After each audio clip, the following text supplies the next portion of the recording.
ډاکټر نجیب محبوب ولسمشر که د کابل کساب. ګرانو لیدونکو السلام علیکم.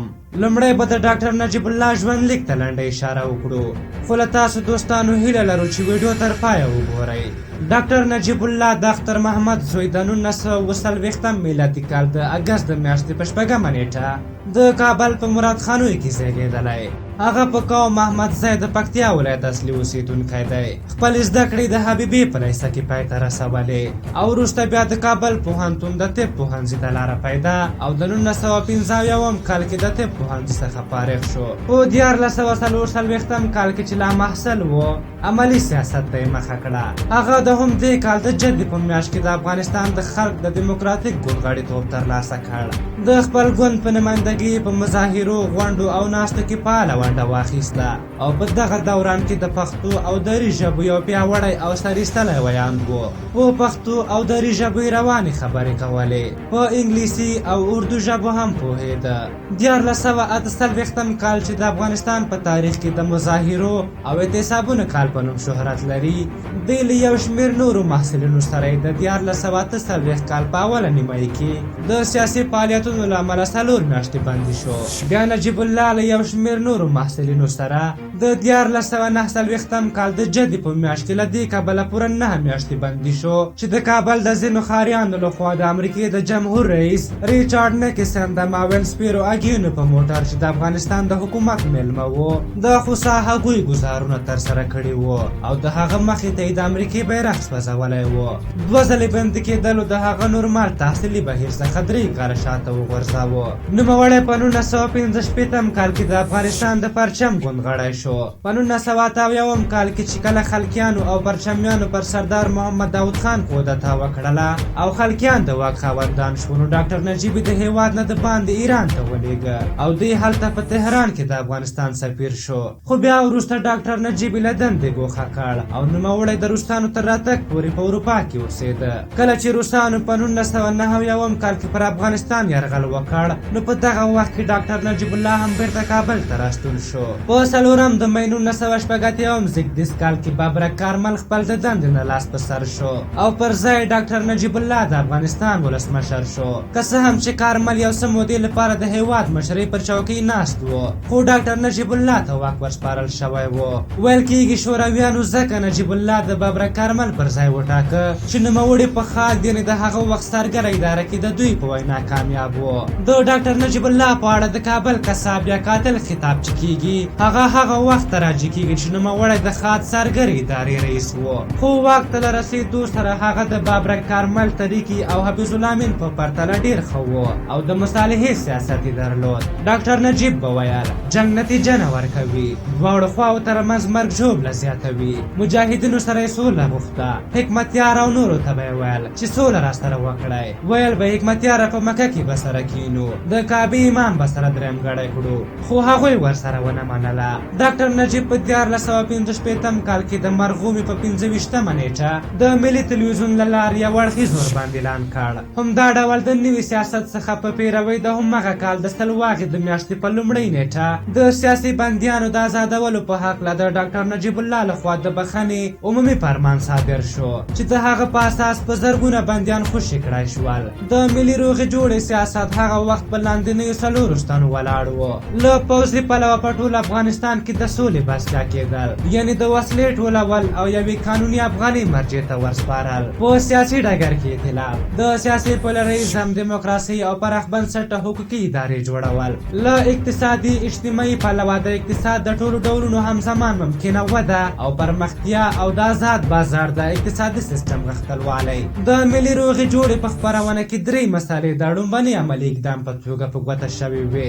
دغه راز یو 6 میاشتنی یو اړخیز ورباند، د وسلوال اپوزیسون په ګډون د ملي وحدت حکومت جوړول. تقریبا د 5 میلیونو په شاوخوا کې د افغاني مهاجرینو له پاکستان او ایران نه بیرته خپل هیواد ته ستنېدل. دا و د ډاکټر نجیب د مصلحانه سیاست مهم ټکي. نجیب الله د دلوي د میاشتې 28مه نیټه چې د افغانستان څخه د روسي پوځیانو د وتلو د ورځې سره برابره وه، د ملي نجات ورځ اعلان کړه. 1401 کال د د نجیب الله او د هغه د ملي روغې جوړې د سیاست د پلویانو لپاره د سختو ازمایښتونو کال و. ډاکټر نجیب الله پراخ نوښتګر او هدفمند اقدامات ترسره کړل. په ګوند کې د روغې جوړې تګلاره په نوې روحیې سره سمبال کړه. د ملګرو ملتونو د دفتر تر مستقیم سرپرستۍ لاندې او د هغوی په ضمانت د قدرت د ویش او یا بېطرفه شورا ته د لږدولو میکانیزم د خبرو اترو مهمه موضوع وه. د دغه خبرو اترو رغنده نتایج د ملګرو ملتونو په 15 فقریز پلان کې انعکاس وموند. ټول تدبیرونه په چټکه توګه سرته ورسېدل او د 14 کلنې جګړې له ناورین نه ستړي افغانانو د همیشني سولې د بري لوري ته سترګې په لار وو.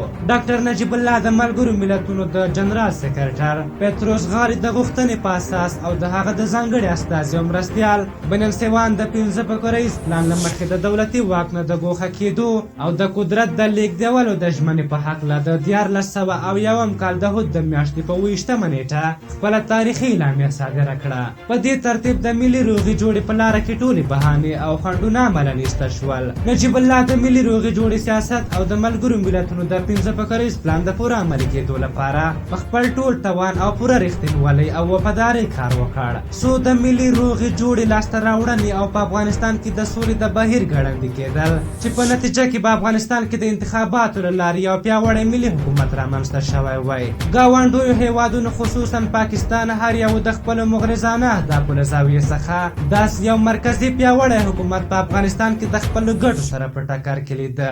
همدغه لحاظ و چې د ملګرو ملتونو د سولې د 15 فقریز پلان د ناکامولو هڅې پیل کړې. په دې ترتیب د افغانستان د حکومت په دننه کې یو شمېر پوځي جنرالان او د وطن ګوند په سیاسي دفتر کې معلوم الحال اخیستل شوي افراد د مجاهدینو د قمندانانو د یو شمېر وګړو او ډلو په مرسته یو ګډ پلان کې یو ځای او په 1401 کال کې دورې د میاشتې په وروستیو ورځو کې د نجیب الله او د ملګرو ملتونو د 15 فقریز پلان په ضد یو غلې کودتا ترسره کړه.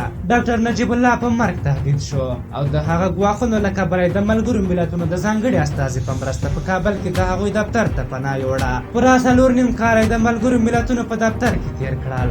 احمد شاه مسعود د برهان الدین رباني د پوځي قطعاتو په امر خپل یو لوړپوړی جنرال ده ته ورلېږلی و او د هغه څخه یې غوښتنه کړې وه چې د دوی د جنګیالیو سره یو ځای مخ پر شا لاړ شي او د شمال په لوري د خوندي تګ ژمنه کړې وه. خو ډاکټر نجیب الله ورسره نه وه منلې. ځینې خلک داسې انګیري چې هغه نه غوښتل د تاجکانو جنګي ډلګۍ سره لاړ شي، دا ځکه چې هغه د پښتنو د غبرګون څخه وېرېده.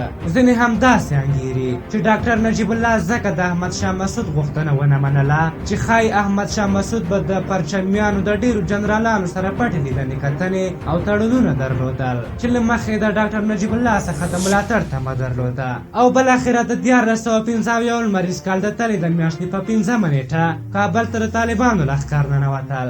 داسې ویل کېږي چې د پاکستان د دولتي کسانو لخوا یوه 15 کسیزه ډله چې د دې دندې لپاره په ځانګړې توګه ګمارل شوې وه او په وسلو سمبال و د ملګرو ملتونو دفتر ته ورننوتل.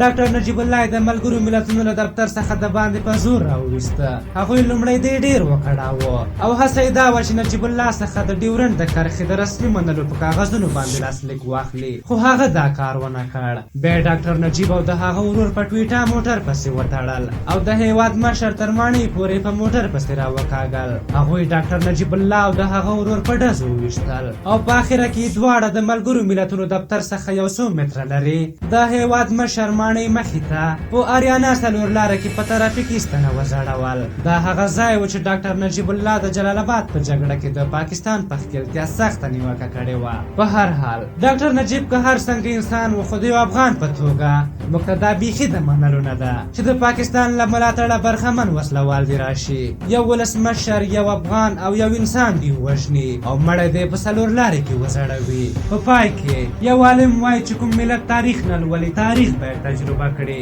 ډاکټر نجیب اوس موږ او ستاسو په منځ کې نشته، خو په هغه وخت کې د سیاسي استخباراتو مداخلې، د افغانستان نظام ړنګېدل، کورنۍ جګړې او زموږ د زرګونو خلکو شهیدانېدل زموږ لپاره باید یو درس وي او د بیا تکرار اجازه ورنه کړل شي. په هر حال نور کسان قضاوت تاسو ته پرېږدو. مننه له دې چې د ویډیو تر پایه راسره وای. که څه هم ستاسو ډېر وخت مې ونیو، خو دا موضوع مهمه وه. باید د ډاکټر نجیب د شخصیت او د هغه وخت د سیاست په اړه ټول پوه شوي وای. په هر حال زموږ ویډیو له خپلو ملګرو سره شریکه کړئ او خپل د قدر وړ نظرونه مو هم راته ولیکئ. خپله ویډیو په همدې ځای پای ته رسوو. تر بلې ویډیو مو پالئ او بخښونکي خدای سپارم. د الله په امان.